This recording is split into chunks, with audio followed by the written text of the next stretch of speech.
बिस्मिल्लाहिर्रहमानिर्रहीम आज किस वीडियो लेक्चरस मज बह 5वीं जमात कन बच्चन हंद खैर मकदम करान मजमून कोशुर मौजू इशार नाविद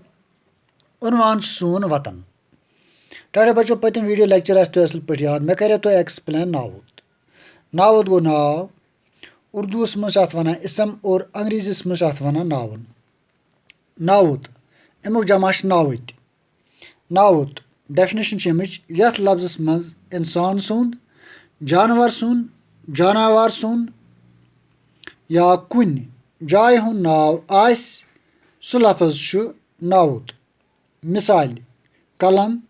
किताब चूंट असलम गुलमर्ग चर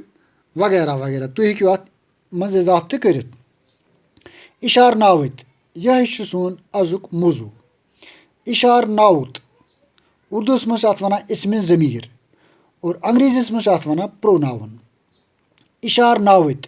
डेफिनेशन यम नाव सत कुन चीज़स इंसानस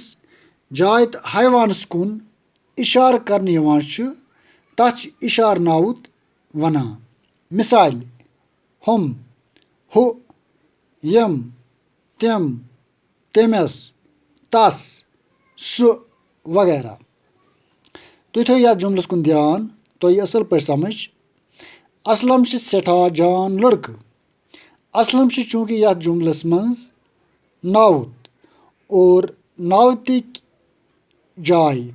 यम अल्फाज इस्तेमाल करान तिमन वनान इशार नावुद मिसाल सह वारिया मेहनती तमिस मूल मूज खुश यमन जुमलन मज कोर इस्तेमाल सु तमिस यम अल्फाज क्या इशार नावुद टाटे बच्चों बार बार वीडियो वुचन सत यी असल पे समझ और तुम हेकु यमन सवालन हुंद जवाब दित यानी तुम हेकु यमो जुमलो मज इशार नावुद चरित मिसाल अब्दुलरशीद गिनान सह वात वन तमिस मातामाल गछुन यह कलम म्यून यम किताब म्यान हु कूर सठा मेहनती यमो जुमलो मज चरितो तुम इशार नावुद और लिखियो पन्ने कापी पे मे उम्मीद तुह असल पे आमुत समझ तो आज खतर गो यूतुई बाकी शुक्रिया।